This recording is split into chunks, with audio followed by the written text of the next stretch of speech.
Good evening, everyone. हामी आज customs valuation र कस्टम्सको बाँकी पार्टहरु समराइज गरेर पढ्छौं। यो प्रेजेन्टेसन म तपाईहरुलाई पनि शेयर गर्छु। प्रेजेन्टेसनबाट नै पढ्छौं, यो लेखेर भन्दा सजिलो त्यही नै हुन्छ। मेजर चाहिँ इम्पोर्ट भ्यालुएसन हो, एक्सपोर्ट भ्यालुएसन पनि एकछिनमा पढ्छौं। यो प्रेजेन्टेसनमा इम्पोर्ट भ्यालुएसन छ। सेक्सन 13 को सबसेक्सन 1 ले के भन्छ भन्दा the rules and customs valuation annexes and interpretive notes set forth in the agreement on implementation of Article 7 of GATT, General Agreement on Tariff and Trade, 1994 shall be pursued in determining the customs value of imported goods. भनेको मतलब तपाईहरुले के कुरा बुझ्नु पर्यो भन्दा Nepal follows WTO valuation principle. Nepal follows World Trade Organization को valuation principle follow गर्छ भन्ने बुझ्नु पर्यो। यो कसरी थाहा भयो भन्दा चाहिँ because of this sentence यसले के भन्यो भन्दा ग्याट ले भने अनुसार ग्याट को आर्टिकल 7 ले भने अनुसार चाहिँ हामी कस्टम्स को भ्यालुएसन गर्छौं भनेर भनेको छ। National customs valuation general agreement for tariff and trade 1994 को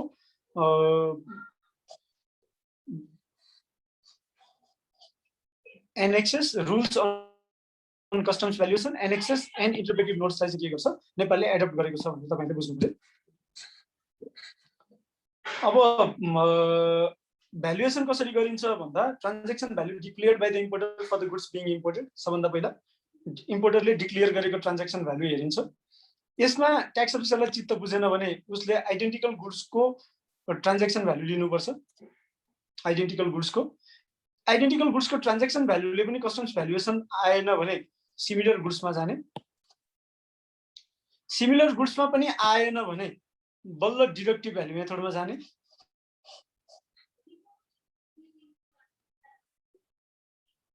डिडक्टिभ भ्यालु मेथडले पनि भएन भने कम्प्युटेड भ्यालु मेथडमा र कम्प्युटेड भ्यालु मेथडले पनि भएन भने बेस्ट जजमेन्टमा जाने। आजको दिनमा जे प्र्याक्टिस भइरहेछ नेपालमा त्यो best judgement of customs officer हो। तर गर्नुपर्ने के हो भन्दा पहिला ट्रान्ज्याक्सन भ्यालु डिक्लेयर गर्ने, डिक्लेयर गरेको ट्रान्ज्याक्सन भ्यालु चित्त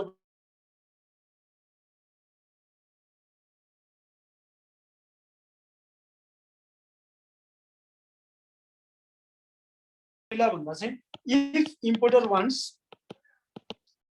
wants to use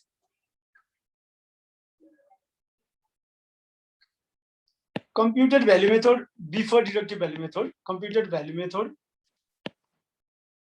before deductive value method, computed value method is used।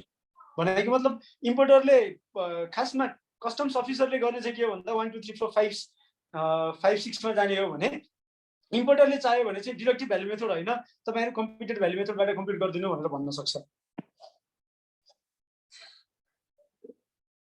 Transaction value of goods भनेको के हो भन्दा transaction value means the total amount to be said by adding freight, insurance and other related cost incurred or incurable in the transportation of goods imported by an importer up to the border of Nepal to the price actually paid or payable directly or indirectly by the importer to the seller of such imported goods। भनेपछि तपाईले के बुझ्नु पर्यो भन्दा भन्सारसम्म सामान आइपुग्दा लाग्ने जति पनि खर्च छ, भन्सारसम्म सामान आइपुग्दा लाग्ने जति पनि खर्च छ, आइपुग्दा लाग्ने खर्च चाहिँ ट्रान्ज्याक्सन भ्यालु हो। भन्सारसम्म सामान आइपुग्दा लाग्ने खर्च चाहिँ के हो ट्रान्ज्याक्सन भ्यालु हो।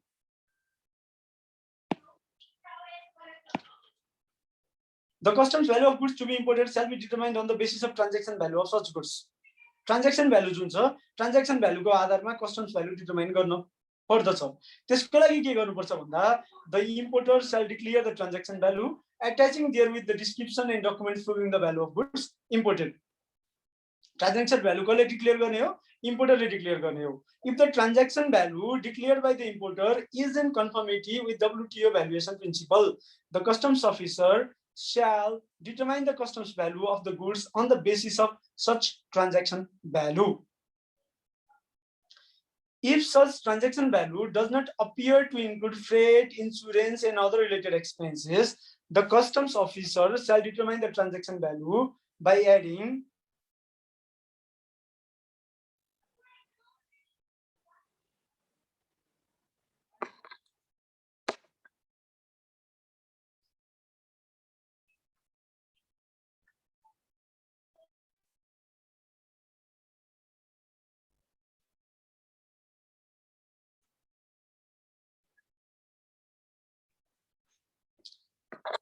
If such transaction value does not appear to include trade, insurance, and other related expenses, the customs officer shall determine the transaction value by adding an estimated amount likely to be incurred for the same, for which the Director General may prescribe basis for fixing the estimated amount. अब यसको लागि director जनरलले के गर्छ भन्दा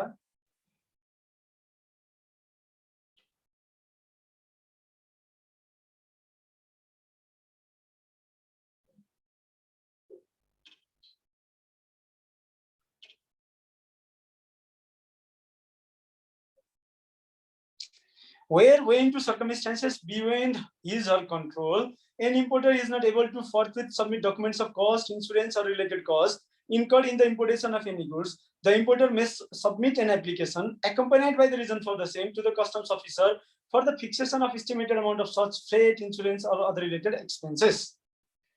भनेको मतलब owing to circumstances beyond control, यदि कसैले म कस्ट के रे इन्स्योरेन्स वा फ्रेट लगायतका यस्ता कस्टहरु फ्रेट इन्स्योरेन्स लगायतका कस्टहरु चाहिँ के गर्न सक्दिन डिक्लेयर गर्न सक्दिन अहिले भनेर एप्लिकेसन दिन्छ भने त्यस्तो अवस्थामा the customs officer may estimate the amount of such freight insurance or other related expenses. Where in inquiring into the application referred to above, the contents appear to be reasonable, the customs officer may fix the estimated amount for freight, insurance, or other related expenses likely to be included in the transaction value of such goods. भनेपछि customs अफिसरले के गर्न सक्छ भन्दा freight insurance and other related एक्सपेन्सेसलाई चाहिँ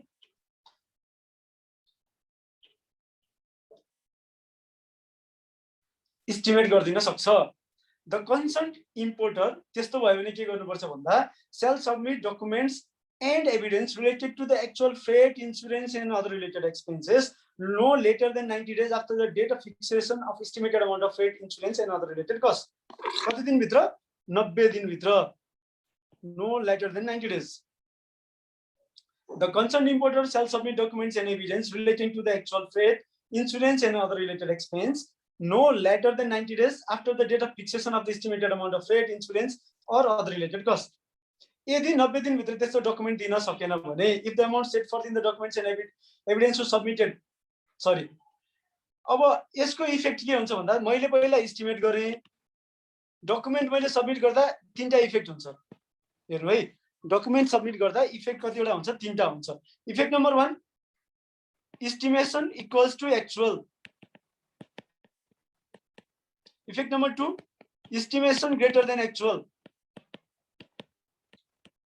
Effect number 3, estimation less than actual.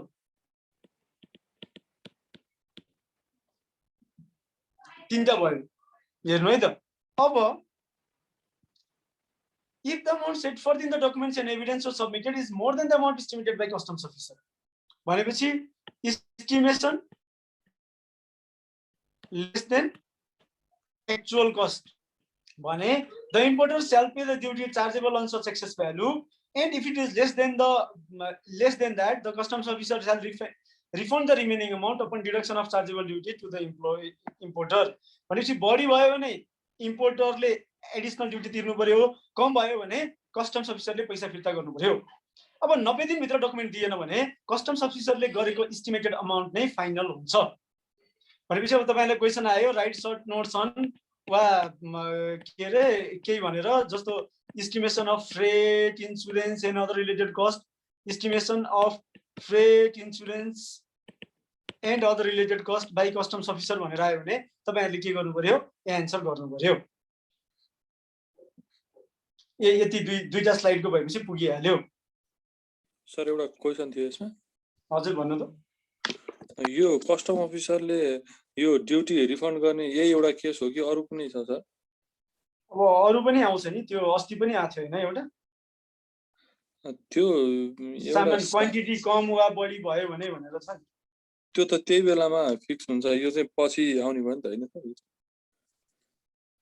हैन त्यो त अब ड्युटी ड्रब्याकको केसमा पनि होला पछि आउने त पछि नै आउने त हो हैन त्यो एउटा साफ्टाको केस थियो त्यही भएर सोधे हो सरलाई मैले क्वेशन मलाई प्र्याक्टिकल इस्यु चाहिँ खासै धेरै थाहा छैन है ए हैन त्यही साफ्टा लाग्ने थियो एउटा कस्टमरले नर्मल लेट लागेर आयो अनि पछि त्यसलाई रिफन्ड लिन सकिन्छ कि सकिदैन भनेर रिफन्ड लिने त अब सक्नु पर्यो नि हैन पर्ने तर प्रोसेसै थाहा भएन कि त्यसको त्यही भएर प्रोसेस बनाएकै छैन होला कसरी थाहा हुन्छ ओके छैन रिफन्डको खासै प्रोसेस बनाएको छैन अब इयर फ्रेट अफ गुड्सको केसमा जाउँ while declaring the transaction price for the purpose of determining import duty under section 13 the importer importing goods using year route for commercial purpose shall explicitly disclose price of goods freight and insurance cost in case of freight the higher of the following amounts will be considered for the purpose of valuation amount declared by the importer or amount mentioned in the yearway bill मध्ये जुन बढी हुन्छ भनेपछि तपाईलाई अब year फ्रेटको कुरा आयो भने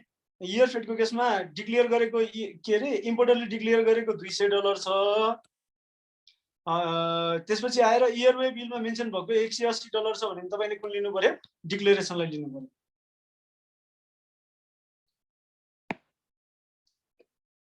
In case yearway bill does not disclose the freight amount and there is reasonable circumstance to believe that the freight declared by the importer is less than the actual, the customs officer shall determine customs value by estimating a reasonable amount as year fare, for which the officer can obtain the information from the concerned year transport operator.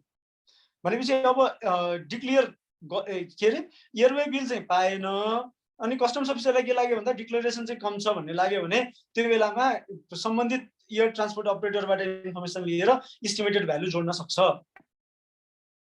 The concerned year transport operator shall provide the true and correct details of levied freight or freight to be levied as and when the officer desires to obtain such information. Concerned year transport operator ले information दिनु पर्यो. In case the freight amount mentioned in yearway bill and that paid to year transport operator are different, the customs officer may accept the amount mentioned in receipt issued by officer as authentic and use the same to calculate the amount of customs value.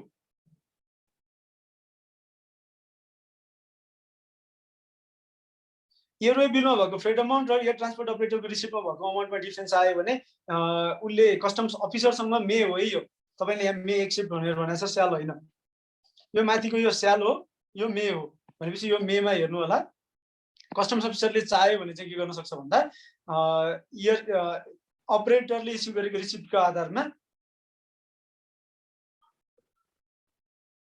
काम गर्न सक्छ Notwithstanding anything explained above, if the year freight is prescribed by DG, the same shall be considered for customs valuation purpose. अब DG ले तोकेर छ भने DG ले भनेकोलाई नै गर्नु पर्यो भनेपछि तपाईले यसलाई गरेर के गर्नु पर्यो भन्दा और DG ले तोकेको जति छ त्यति भन्नु पर्यो भनेपछि इयर फेयरको केसमा यो कुरालाई तपाईले ख्याल गर्नु पर्यो भोलि एक्जामिनेसनमा क्वेशन आयो भने where the transaction अब यो भयो फ्रेट को एस्टिमेसन को कुरा ट्रान्ज्याक्सन भ्यालु क्याल्कुलेट गर्ने बेलामा इयर फ्रेटहरुलाई एस्टिमेट गर्न पाउने कुराहरु चाहिँ हामीले भर्खरै डिस्कसन गरेर सकायौं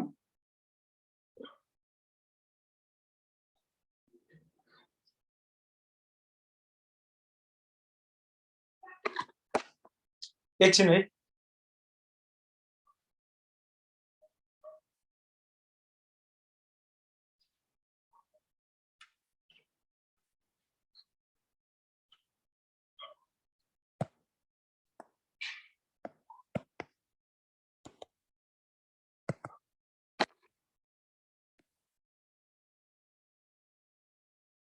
एक मिनेट है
where the transaction value declared by importer is suspicious. If there is reasonable ground to believe that the value declared by the importer is doubtful, the customs officer may ask the importer to produce additional documents or evidence in writing to prove that such value is the actual transaction value. It shall be the responsibility of such importer to provide documents so asks भनेपछि doubtful लाग्यो भने additional डकुमेन्टहरु माग्न सक्छ. If the customs value of any goods cannot be determined on the basis of transaction value declared by the importer or the bills, invoices and documents submitted by the importer, the customs officer shall give a notice accompanied by the reason for the same to concerned importer. भनेपछि डिक्लेरेसनको आधारमा customs अफिसरले transaction value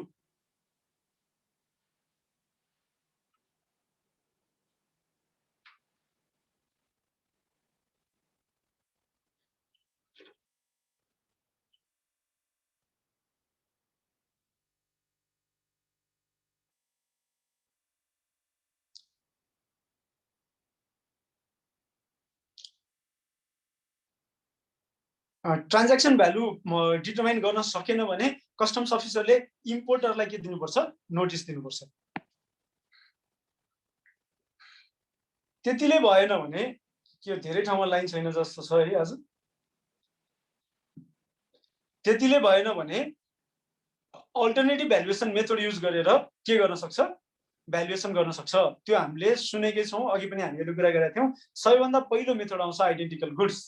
Identical goods भनेको के भन्दा identical goods means goods which are the same in all respects including physical characteristics, quality and reputation.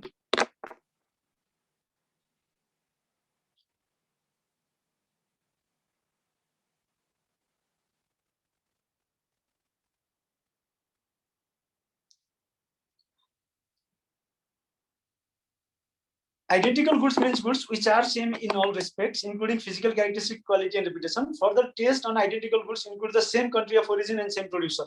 यो दुईटा चाहिँ हुनै पर्यो. 14 karat gold bar produced in the same country by same producer, identical goods. Examples of identical goods are steel sheets of identical chemical composition, finish and size imported for automobile bodies in one case and for furnace lining in another. Wallpaper imported by interior decorators and wholesalers, etc. तर दुईटा कुरा हुनु पर्यो, same country of origin and same importer, same producer. Internationally, the definition of identical goods exclude imported goods for which engineering, development, artwork, design work, plans or sketches are undertaken in the country of importation and are provided by the buyer to the producer of the goods free of charge or at a reduced cost.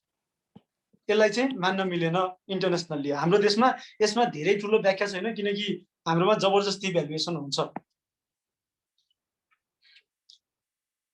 If the customs value cannot be determined on the basis of transaction value of the same goods declared by the importer, the customs value of such goods shall be determined on the basis of transaction value of identical goods already imported into Nepal prior to the import of such goods. पहिले import भएको identical goods को transaction value को बेसिसमा के गर्ने. अब identical goods भनेको simple काम के गरौँ भन्दा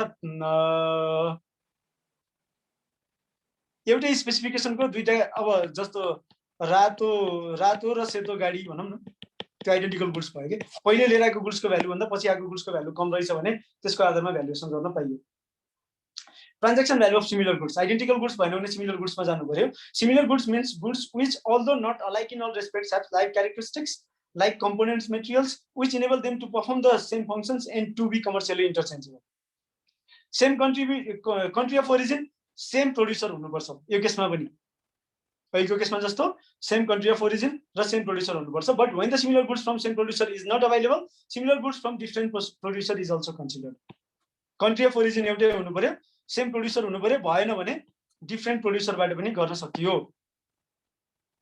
An example of similar goods is interchangeable rubber tubes imported from two different producers with different trademarks but of the same standard, quality and equivalent reputation, as well as similar characteristic components and functions are used by motor vehicle manufacturers.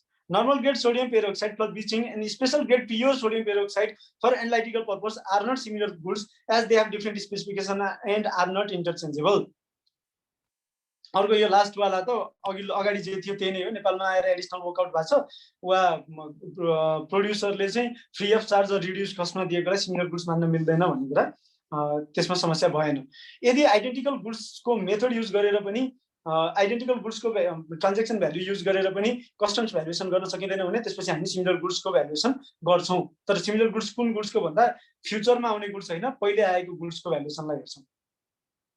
Deductive value method. The customs value cannot be determined on the basis of transaction value of similar goods, and such goods have already been imported into Nepal and sold at market.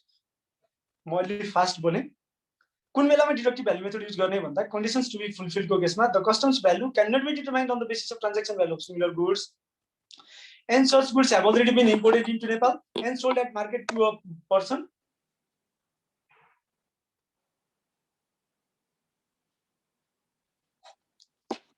who is not related to the importer.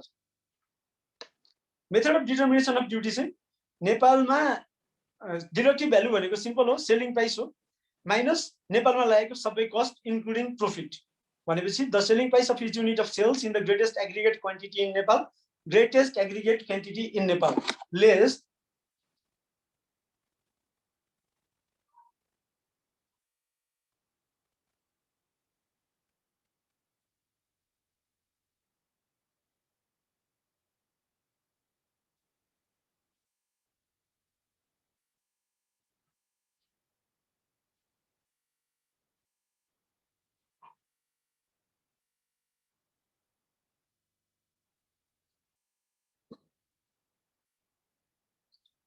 certain specified expenses resulting from the importation and sale of goods, the tax, duty levied in Nepal, and other related costs and profits.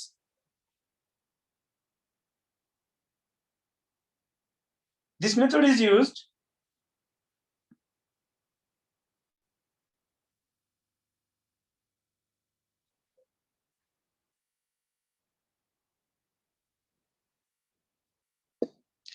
in the hierarchical order when the value could not be determined through transaction value of similar goods. Highest aggregate quantity in Nepal, less नेपालमा भएका कस्टहरु र प्रॉफिटहरु सबै.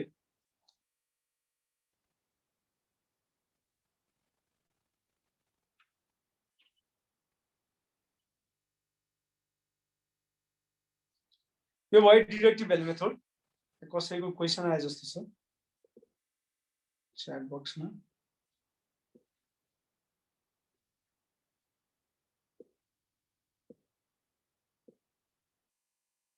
Deductive value method use हुन्छ कि हुँदैन भन्ने कुरा हैन डिडक्टिभ भ्यालु मेथड छ कि छैन भन्ने कुरा हो. अनि अनलाइन प्रमाणपत्रले के गर्छ र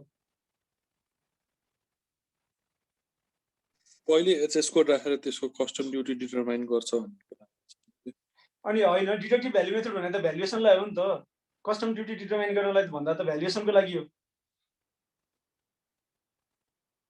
भ्यालुएसन त्यो कस्टमरले डिक्लेयर गरेको भ्यालुमा चित्त बुझेन भने त्यसपछि बल्ल नहुने हो. यो त ट्याक्स अफिसरले गर्ने हो नि त.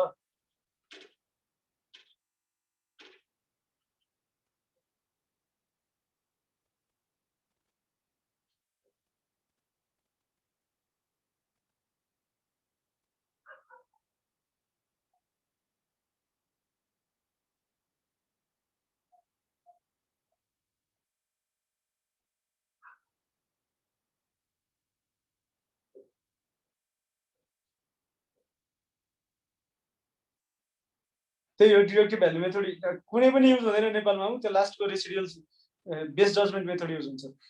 Computed value method shall consist of following. यो चाहिँ सिम्पल हो. कम्प्युटेड भ्यालु मेथड भनेको के हो भन्दा उताको एफओबी प्राइस प्लस नेपालमा लागेको अहिलेसम्मको total cost the cost of value of materials and fabrication of other processing employed in producing the imported goods plus an amount for profit and general expenses equal to that usually reflected in sales of goods of the same class or kind as the goods being valued, which are made by producers in the country of exportation for the export to the country of importation. The cost of value of all other expenses necessary to reflect the valuation option chosen by Nepal. Method of determining the value: calculating the cost incurred in the production or manufacturing of such goods and profits made or likely to be made by the seller while selling such goods to the importer. It is applied in the hierarchical order when the value cannot be determined applying deductive value method. भनेपछि computed value method भनेको चाहिँ के हो भन्दा उताको म्यानुफ्याक्चररको कस्टमा म्यानुफ्याक्चरको profit म्यानुफ्याक्चररको general एक्सपेन्सेसको allocation त्यसपछि आएर नेपालको कस्टम्स पोइन्टसम्म आउँदा लागेको सबै खर्च जोडेर एउटा जुन भ्यालु आउँछ त्यसलाई चाहिँ हामी कम्प्युटेड भ्यालु मेथड भन्छौं.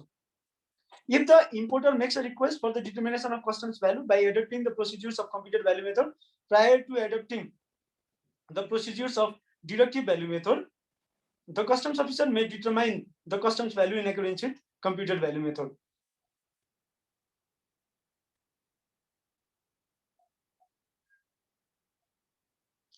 मैले अघि नै पनि भनेको थिएँ फेरि दोहोरियो. अब यस कुनै पनि मेथडले भएन भने कस्टम्स अफिसरले आफ्नो बेस जजमेन्ट युज गरेर चाहिँ कस्टम्स भ्यालुएसन गर्न सक्छ.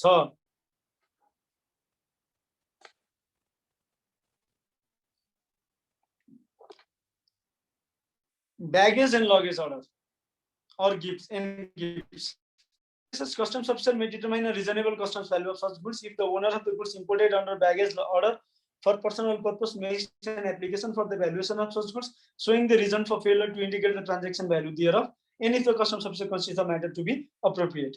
अब कसैले चाहिँ झिटी निजी झिटी गुन्टा भारी आदेश अन्तर्गत ल्याएको सामानको चाहिँ भ्यालुएसन इन्डिकेट गर्न सकेन भने त्यस्तो अवस्थामा कस्टम्स अफिसरले रिजनेबल भ्यालु असाइन गरिदिन सक्छ।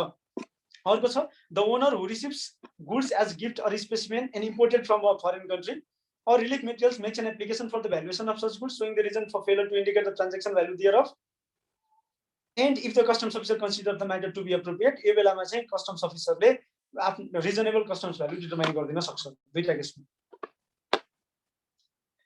If the value declared by an importer to determine the transaction value of the goods so imported is less than the customs value determined by the customs officer pursuant to law, the customs officer may do the following in relation to such goods. Differential अमाउन्टमा आएको custom ड्युटीमा 50% additional duty लगाउने वा director जेनरलको prior approval लिएर 5% profit add गरेर सामान किन्दिने, यो दुईटा अप्सन मध्ये कुनै एउटा अप्सन एक्सरसाइज गरेर कस्टम्स अफिसरले गुड्स क्लियर गरिदिन सक्छ।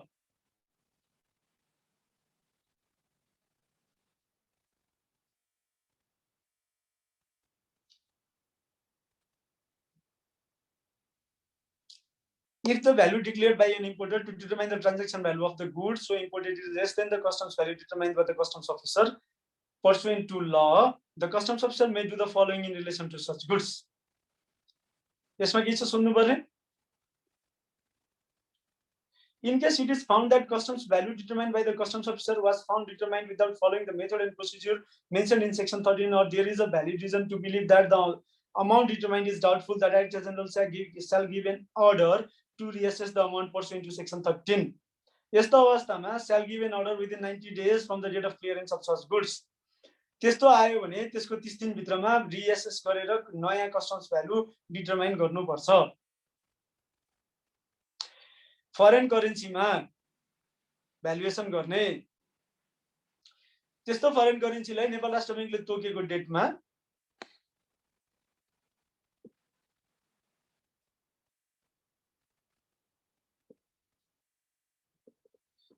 प्रज्ञापन पत्र दर्ता भएको दिनमा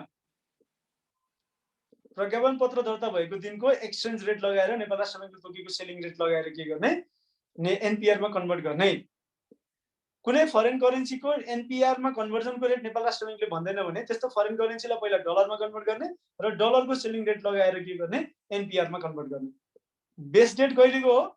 प्रज्ञापन पत्र भन्सार कार्यालयमा दर्ता भएको डेटको exchange rate.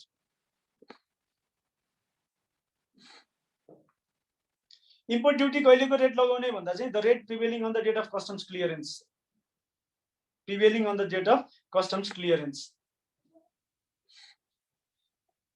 If any importer wishes to pay duty chargeable on any goods to be imported prior to the arrival of such goods at the concerned customs office, the importer may for that purpose make an application accompanied by the declaration form to the customs officer. If on examination of the application so received it appears reasonable to collect the duty, the customs officer may determine the duty. If the rate of duty determined above or the exchange rate of convertible foreign currency prevailing on the day of payment of duty differs from that prevailing on the date of clearance of duty, the rate prevailing on the day of clearance of goods shall be applied. साथीहरु पुरै हराइसकेका रहेछन्, जानी आउने आउने जानी चलिरहेको रहेछ। After those goods in respect whereof the duty has been paid as above have arrived at the customs office, the office shall complete necessary procedure and make clearance of such goods with priority. भनेको मतलब customs duty पहिल्यै तिरेर सामान छुटाउनका लागि ready भएर बस्न सकिन्छ, तर एक्सचेन्ज रेट वा कस्टम्स ड्युटीको रेट चाहिँ जुन दिनमा सामान कस्टम्स क्लियरेन्स गरिन्छ त्यो दिनको रेटमा फरक पर्छ भने कहिलेको रेट युज गर्ने, कस्टम्स क्लियरेन्सको रेट युज गरेर चाहिँ भन्सार छुटाउने एडिसनल ड्युटीहरु कलेक्ट गर्ने। कन्फ्लिक्टिङ प्रोभिजन यो मैले धेरै भनिन। Valuation of goods under diplomatic duty privilege and subsequent sales. In case of goods imported under diplomatic facility, duty facility, or partial or full exemption according to the tariff prevailing on the date of payment of duty of such goods, best date for using customs rate चाहिँ जुन दिनमा त्यो बिक्री गरिन्छ त्यो दिनको rate use गर्ने।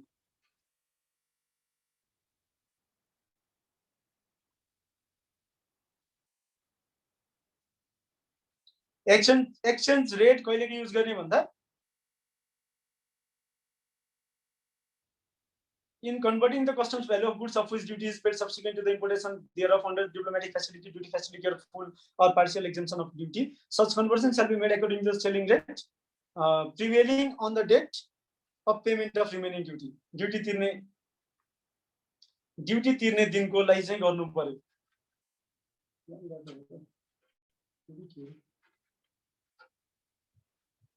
In following cases and where conditions as follows are satisfied, there shall be exemption of 60% of customs rate at the time of collection of duty on when such imported vehicles, equipments, or goods are sold or gifted away or used for one purpose. Cases: vehicles, equipments, or goods under diplomatic partial duty privilege, 1% custom duty लगाएर वा रेकर्डमा वा bank facility मा 5 years time period from the date of import must be elapsed, and where diplomatic or duty privilege are provided to a natural person, this facility is available on his behalf for only one time during his tenure in Nepal. The remaining duty after deducting already paid imported duty, भनेको customs valuation multiplied by customs rate multiplied by 60% minus customs already paid, shall be payable at the time of sales, gifting away, or using it for one purpose. के नबुझेको छ भने सोध्नु होला यसमा एकचोटी 1 minute पढेर।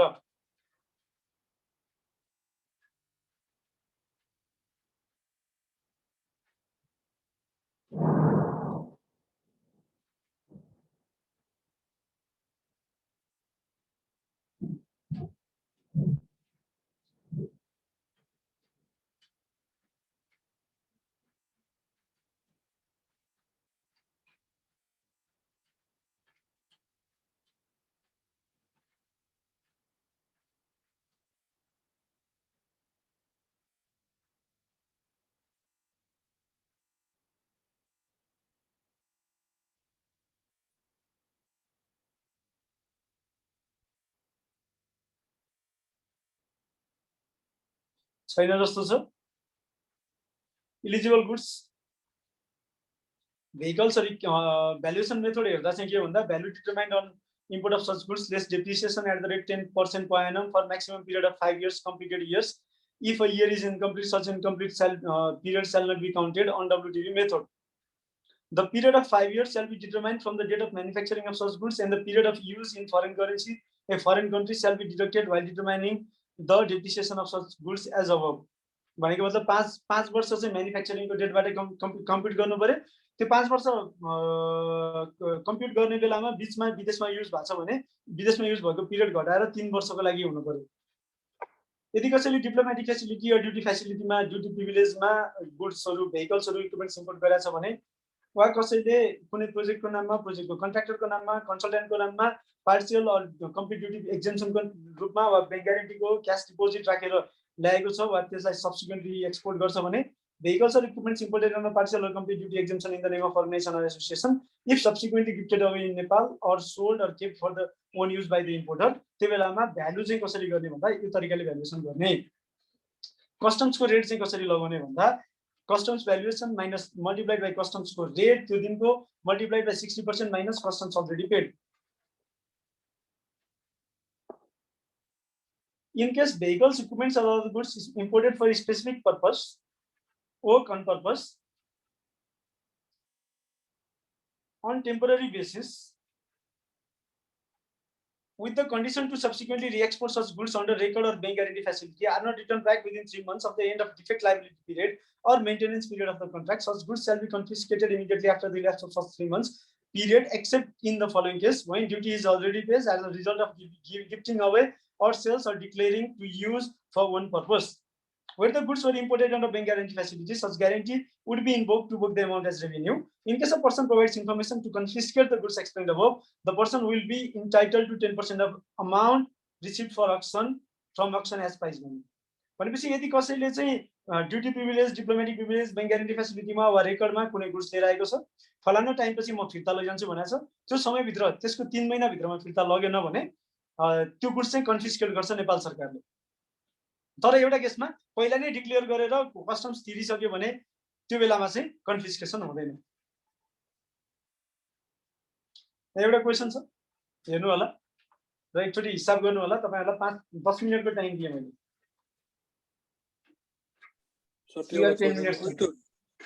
डिप्लोमेटिक फेसिलिटीमा जुन 5 इयर्स भन्दा माथि भएपछि 60% भनेको नि सर त्यो एक्जम्पसन हजुर हजुर बीचमा चाहिँ विदेशमा युज भयो भने चाहिँ त्यो काउन्ट हुन्छ कि हुँदैन ए हैन त्यो 5 वर्षको डब्ल्युटिपी डेप्रिसिएसन क्याल्कुलेट गर्नलाई काउन्ट नगर्ने हो हैन हजुर उसको लागि चाहिँ काउन्ट हुन्छ डिप्लोमेटिक फेसिलिटीको लागि चाहिँ काउन्ट हुन्छ है त्यो 60% रेट घटाउनलाई चाहिँ काउन्ट हुन्छ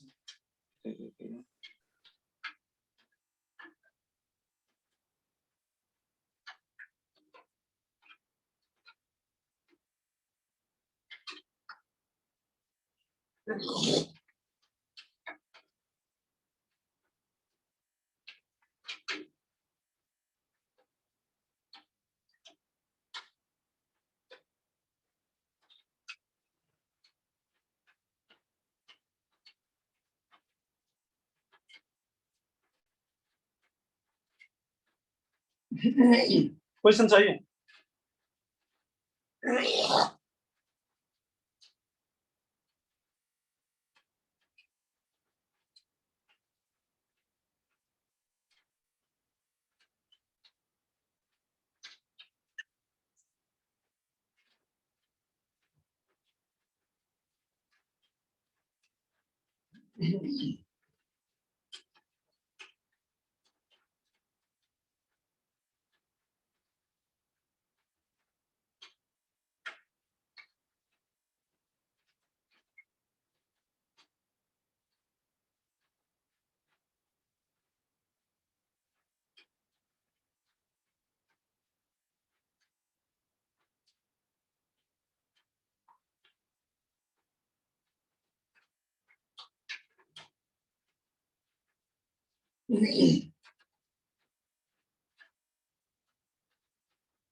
गर्दै हो नि हैन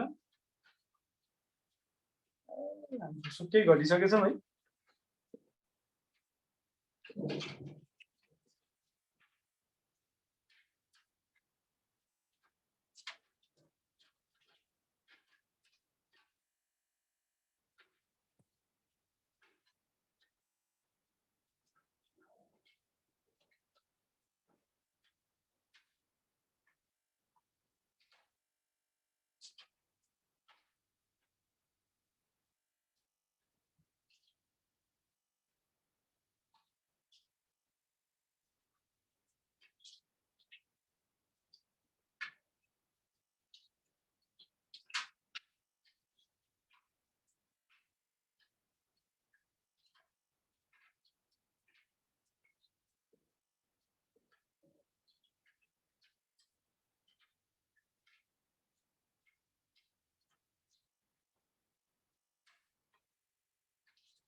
मैले हिसाब गरेको छैन 1076976 भनेर आयो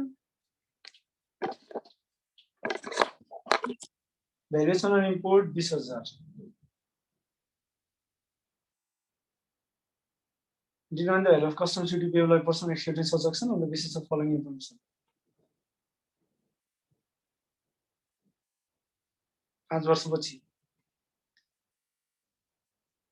यो केसमा डेट अफ म्यानुफ्याक्चरिङ जुन दिनमा लिएर आयो त्यही दिनको मान्नु पर्यो क्वेसनमा डेट अफ म्यानुफ्याक्चरिङ दा छैन भनेपछि 11 असार 2072 2073 2074 एक वर्षको मात्रै डेप्रिसिएसन घटाउन पाइयो 20,000 को 10% भनेपछि 18,000 भयो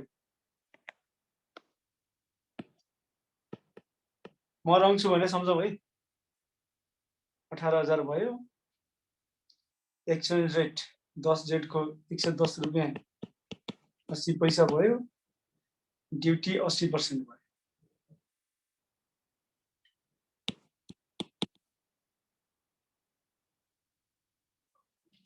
सेकेन्ड जेट 2065 मा भएको भए यसको 60%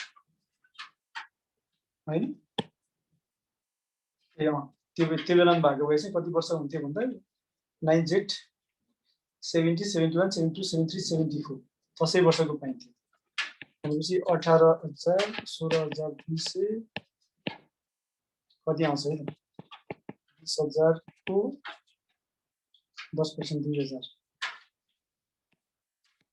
त्यो बेलामा चाहिँ 5 वर्षको डेप्रिसिएसन पाइन्थ्यो त्यो अनि त्यसपछि एक्सचेन्ज रेटमा पनि के अरे कस्टम्स रेटमा पनि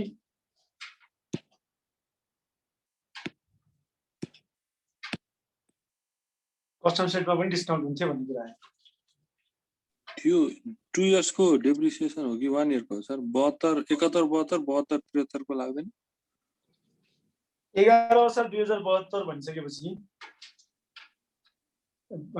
एक वर्षको मात्रै डेप्रिसिएसन पाए नि हैन के हो 10% per annum for maximum period of 5 completed years of depreciation cannot be fractional on WDV method भनेको छ नि त्यही हैन र के हो फिस्कल इयर भन्दा नि पिरियोडिक इयर कन्सेक्युटिभ इयर मान्ने हो र त्यसमा कन्सेक्युटिभ इयर त मान्नु पर्यो नि कहाँ फिस्कल इयर भनेको छ र फिस्कल इयर त मान्न नै पाइएन नि डेप्रिसिएसन पनि फिस्कल इयर हुन्छ र थोडी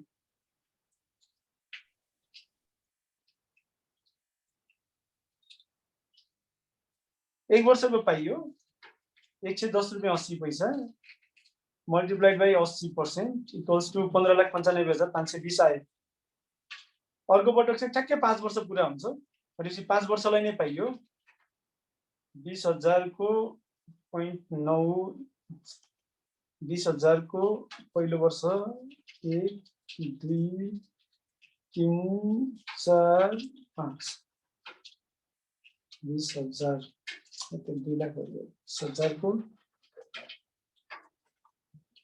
20,000 0.9 3 वर्ष 4 वर्ष 5 वर्ष 11,809 रुपैयाँ 90 पैसा रहेछ मल्टिप्लाइड बाई 110 रुपैयाँ 80 पैसा मल्टिप्लाइड बाई 80% को 60% एक्जम्पसन 60% हैन 40% यहाँनिर मिस्टेक जस्तो छ है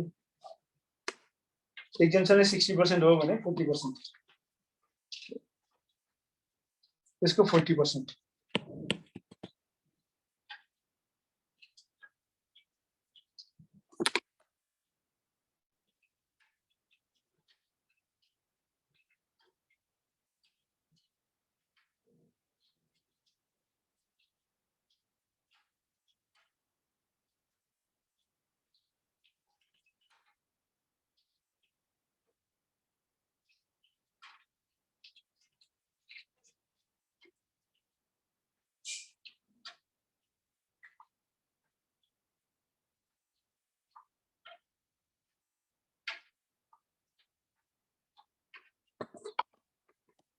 यसमा एउटा assumption लेख्नुपर्छ assumption is date of manufacturing equals to date of import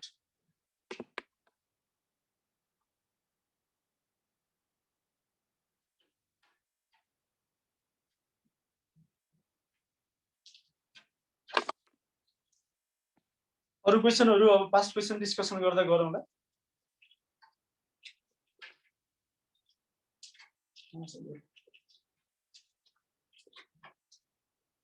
save गरिदिएँ मैले यसलाई म तपाईहरुलाई शेयर गर्छु यो त्यसपछि अर्को भनेको अब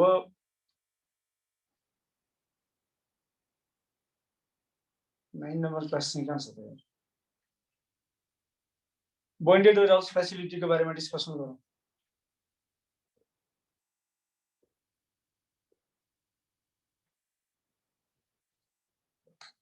सर हेरौँ Bonded warehouse means a godown licensed by Department of Customs for the purpose of importing raw materials or auxiliary raw materials under bank guarantee facility by industries exporting the goods, converting such materials into finished goods, or industries selling such goods in Nepal in convertible foreign currency, or importing goods to be sold through tax-free shops under bank guarantee facility.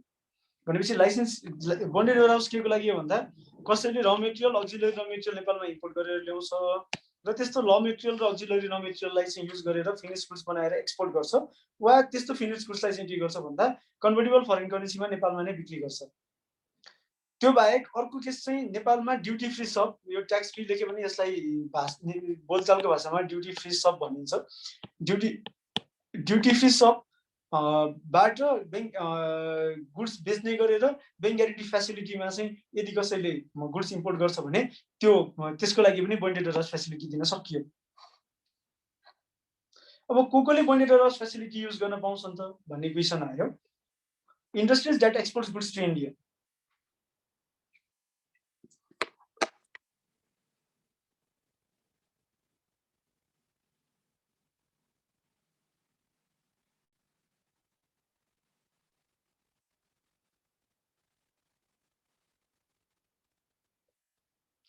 अब इन्डियामा export गर्ने केसमा garment export गर्छ भने जुनसुकै क्वान्टिटीको garment export गरे पनि भयो त्यो बाहेक अरूको केसमा industry exporting at least 20% of its production other than गार्मेन्टको केसमा वा industry exporting goods worth more than ₹1 crore to India भनेपछि यो तीनवटा केसमा भयो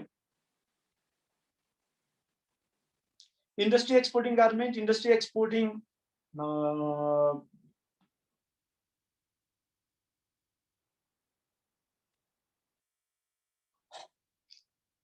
at least 20% of its production in respect of other than garment or industry exporting worth more than ₹1 crore यो तीनवटा मध्ये कुनै एउटा कन्डिसन सेटिस्फाई भयो भने इन्डियामा गुड्स एक्सपोर्ट गर्नेले बन्डेड वेयरहाउस फ्यासिलिटीको लाइसेन्स पाउँछ थर्ड कन्ट्रीमा गुड्स एक्सपोर्ट गर्नेको केसमा चाहिँ सबैले जुनसुकै क्वान्टिटीको पनि गुड्स एक्सपोर्ट गरे भने पायो र त्यसपछि अर्को बन्डेड वेयरहाउस युज गर्न पाउने भनेको चाहिँ person who is importing goods to sell through the government licence duty free shop भनेपछि अर्कोले बन्डेड वेयरहाउस फ्यासिलिटी पाउने भनेको बन्डेड वेयरहाउसको लाइसेन्स पाउने भनेको चाहिँ who is importing goods to sell through the government licence duty free shop यो कोले बन्डेड वेयरहाउसको लाइसेन्स पाउँछन् भन्दा यति कुरा लेखिसकेपछि भयो इन्डियाको केसमा या त गार्मेन्ट हुनु पर्यो गार्मेन्ट इन्डस्ट्री हुनु पर्यो वा अरू इन्डस्ट्री हो भने चाहिँ 20% at least 20% of the production shall be exported to India और 1 करोड भन्दा वार्षिक रूपमा 1 करोड भन्दा माथिको चाहिँ गुड्स एक्सपोर्ट गर्ने हुनु पर्यो भने थर्ड कन्ट्रीको केसमा अदर देन इन्डियाको केसमा जुनसुकै क्वान्टिटीको अमाउन्ट जुनसुकै अमाउन्टको जुनसुकै क्वान्टिटीको गुड्स एक्सपोर्ट गरे पनि बन्डेड वेयरहाउस फ्यासिलिटी युज गर्न पायो र अर्को भनेको चाहिँ ड्युटी फ्री सबबाट कसैले चाहिँ गुड्सहरू बिक्री गर्छ भने त्यस्तो व्यक्तिले पनि बन्डेड वेयरहाउस फ्यासिलिटी युज गर्न पायो अब बन्डेड वेयरहाउसको फ्यासिलिटी लिनको लागि वा लाइसेन्स लिनको लागि के गर्नुपर्छ भन्दा application to be filed at department of customs along with following documents certificate stating that the industry qualifies the criteria mentioned in previous slides. In case the industry which is not operating for more than a year, a conditional contract paper with the export plan and conformity of its export to third country or export to India of its production at least 20% or more than 1 crore in value. The department scrutinizes the application and if the condition is satisfied, it shall grant license after collecting ₹6,000 license fee for the fiscal year. यो procedural aspect हो तपाईहरुले memorise गर्न सक्नुहुन्छ bonded वेयरहाउसको licence before the beginning of new fiscal year renew हुनुपर्छ renewal fee ₹3000 हो अर्को वर्षको लागि रिन्यू गर्न छुट्यो भने चाहिँ हरेक वर्षको लागि एडिसनल ₹3000 दिएर रिन्यू गर्न पाइन्छ तर रिन्यू नभइन्जेलसम्म बन्डेड वेयरहाउसको कुनै पनि फ्यासिलिटी युज गर्न पाइँदैन अब what is the facility to industries license to operate bonded warehouse भन्दा अब you need to memorize this import of raw materials auxiliary raw materials and packing materials by producing bank guarantee भनेपछि bonded वेयरहाउसले के गर्न पाउँछ भन्दा raw material auxiliary raw material र packing materials not produced in Nepal packing materials not produced in Nepal चाहिँ bank guarantee facility राखेर import गर्न पाउँछ कति बराबरको बैंक ग्यारेन्टी भन्दा applicable import duty plus 50% 115% of duty भनौं न ड्युटीको 115% त्यो राखेर र packing materials not produced in नेपालको लागि चाहिँ यदि बैंक ग्यारेन्टी फेसिलिटी युज गरिरहेछ भने डिपार्टमेन्ट अफ इन्डस्ट्रीले नेपालमा त्यो प्रोडक्सन हुँदैन भन्ने कुरा चाहिँ के गर्नुपर्छ, सिफारिस गरेर दिनुपर्छ। Value of bank guarantee memorize गर्नु होला। 115% अफ एप्लिकेबल ड्युटी। पिरियड 6 महिनाको लागि हुन्छ, 6 to 12 months. In case 6 months bank guarantee, if the extension is required beyond 6 months, it can be extended from 6 to 12 months. In case of time expended as per Rule 13, bank guarantee shall not should be extended accordingly. Time period should be extended accordingly. Bonded warehouse of industries exporting goods 11 months plus 6 months. Bonded warehouse duty free sub को 12 months plus 6 months. भनेको मतलब तपाईले के बुझ्नु पर्यो भन्दा 11 महिना भित्रमा चाहिँ फिनिश गुड्स बनाएर बेचिसक्नुपर्छ, त्यसपछि अर्को 6 महिनाको टाइम पनि थप्न मिल्छ, 17 महिना भित्रमा हुन्छ भने ड्युटी फ्री सबले चाहिँ 18 महिना भित्रमा चाहिँ आफ्नो गुड्सहरु सबै बिक्री गरिसकेको हुनुपर्छ। त्यो हामी पछि डिस्कसन गर्छौं। Import of goods to be sold through duty free sub by producing a bank guarantee. Value of bank guarantee applicable import duty on such goods. Liquor and cigarette imported under bank guarantee facilities shall only be sold to the person and organization specified to receive diplomatic and customary privilege on the recommendation of Ministry of Foreign Affairs, Government of Nepal. रक्सी र चुरुटको केसमा तीनवटै केसमा यही हो। Industry license to operate bonded warehouse as per agreement with foreign buyer to buy its product under buyback agreement and with the recommendation of Department of Commerce can import raw materials and auxiliary raw materials under bank guarantee equivalent to custom duty without opening letter of credit. The product under this agreement shall be manufactured from the raw materials and auxiliary raw materials of no value sent by the foreign buyer. Such finished goods shall be exported by charging only the cost of production incurred during production process and the profit to same buyer from whom the raw materials, auxiliary raw materials were imported. This may be exported to other buyer if recommended by Ministry of Commerce. भनेको मतलब कुनै व्यक्तिले चाहिँ नेपालमा finish goods बनाउनको लागि मात्रै उतैबाट र मेटेरियल auxiliary र मेटेरियल पठाइदिन्छ भने त्यसलाई बैंक ग्यारेन्टी दिएर बैंक ग्यारेन्टी राखेर इम्पोर्ट गर्न पाइन्छ। इम्पोर्ट गरिसकेपछि म्यानुफ्याक्चरिङ गरेर आफ्नो लागेको कस्ट र प्रॉफिट जोडेर एक्सपोर्ट गर्न पाइन्छ। इम्पोर्टर र मेटेरियलको एक्सपोर्टर र फिनिश गुड्सको इम्पोर्टर एउटै हुनुपर्छ।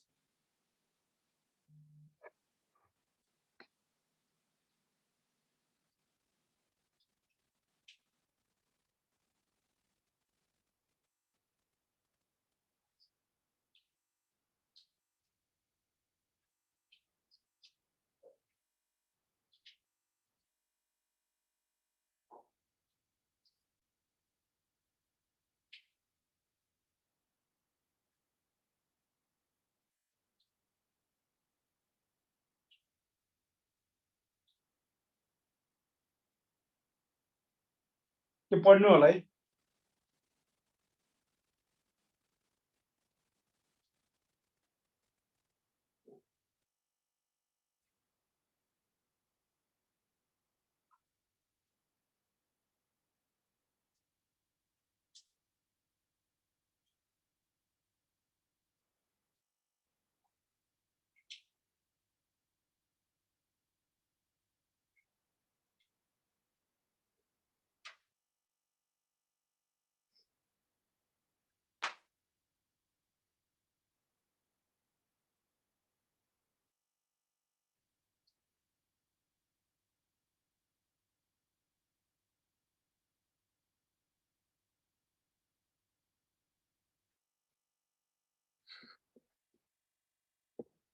त्यो पढ्नु होला है, 1 मिनेट जति हो नि।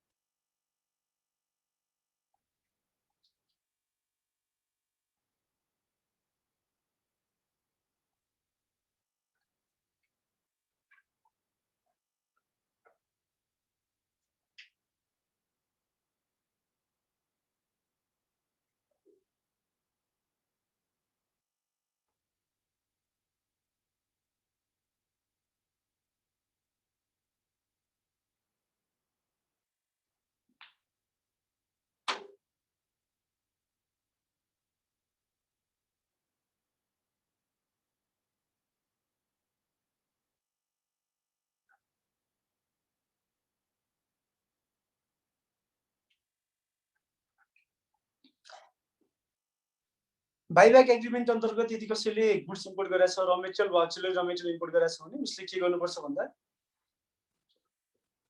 एकछिन है।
यो तपाईहरुले बुझ्नुभयो होला terms and conditions to be avoided by bonded warehouse industries exporting goods. The industry with bonded warehouse facilities shall export the goods through letter of credit or banking documents. The industry with bonded warehouse facilities should export or sell in homeland against convertible foreign currency the finished goods within 11 months from the date of import of raw materials or auxiliary raw materials. अघि मैले तपाईहरुलाई भनेको थिएँ त्यो import गरेको दिनदेखि 11 महिना भित्रमा चाहिँ बिक्री गरिसकेको हुनुपर्छ वा एक्सपोर्ट गरिसकेको हुनुपर्छ। यदि 11 महिना भित्र सक्दैन भने अर्को 6 महिनाको समय थप दिन्छ र importers value addition shall be at least 10%। यति कुरा चाहिँ तपाईहरुले याद गर्नु पर्यो। टोटल 17 महिना भित्रमा चाहिँ सबै काम सकिसकेको हुनुपर्छ। हजुर नो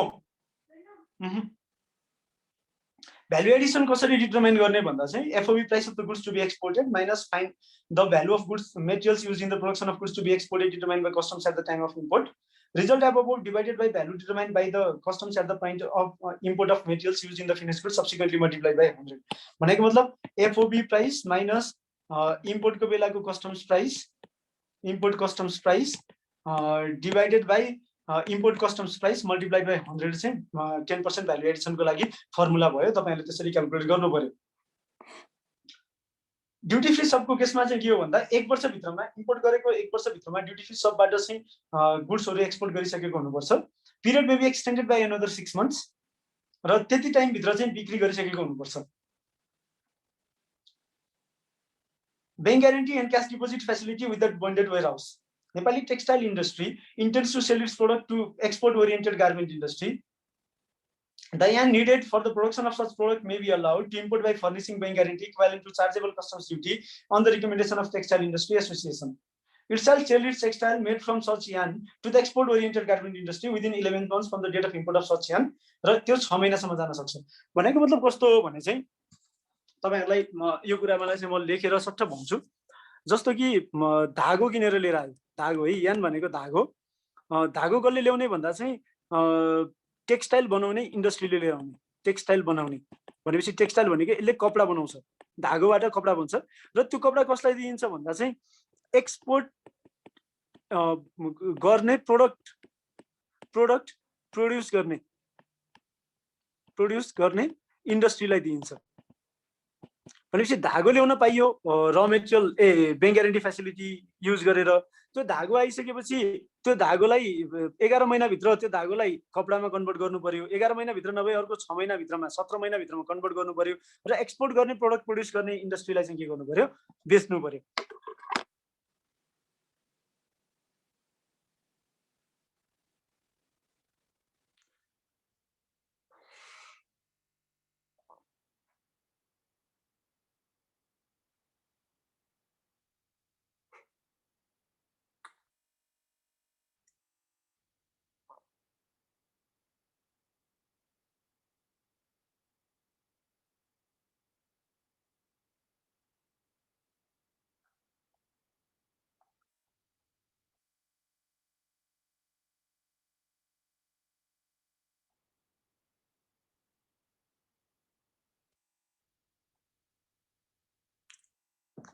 त्यसको लागि के गर्नु पर्यो भन्दा application to be filed within validity release of bank ग्यारेन्टीको केसमा चाहिँ application to be filed within the validity of bank guarantee.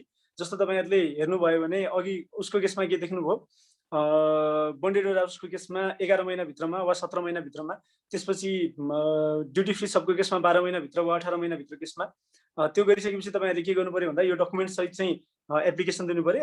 Application दिइसकेपछि चाहिँ बैंक ग्यारेन्टी रिलिज हुन्छ। यो कुरा तपाईहरुले मेमोराइज गर्नु होला। यो पोइन्ट यहाँ छँदैछ।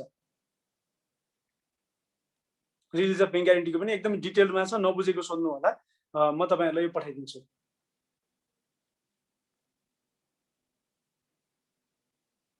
स्पेशल इकोनोमिक जोनको चाहिँ हामी भोलि डिस्कसन गरौँला। आजलाई यति नै गरौँ किनकि एकदमै थोरै जना हुनुहुन्छ। भोलि भनेको चाहिँ भोलि होइन, आइतबार मात्रै हुन्छ किनकि म भोलि काठमाडौँ बाहिर जानुपर्ने छ। त्यसकारणले गर्दा आइतबार बेलुका हामी डिस्कसन गरौँला। अहिलेलाई तपाईहरुसँग केही क्वेशन छ भने सोध्नु होला, नभए म थ्यांक यू भन्छु।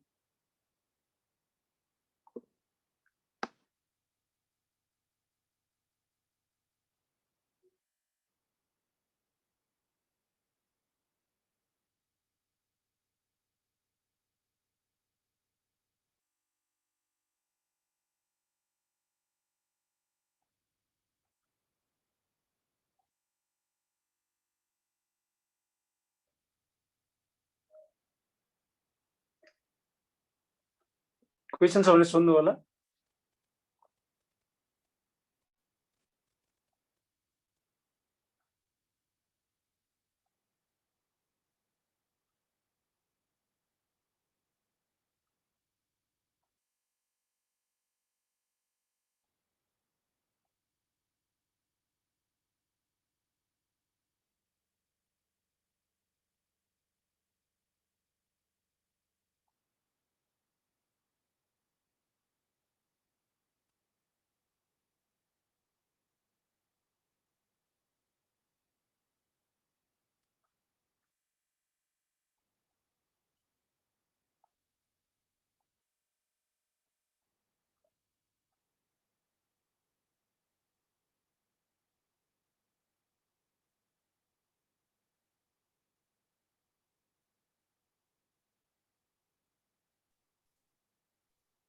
क्वेसन छ?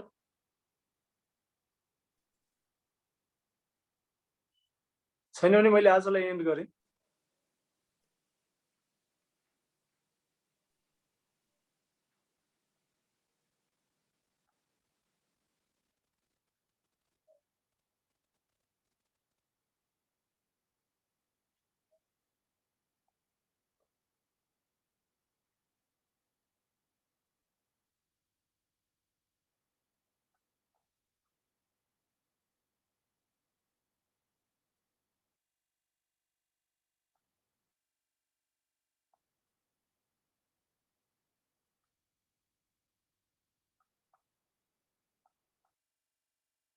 Thank you. म आइतबार बेलुका भेटौँला।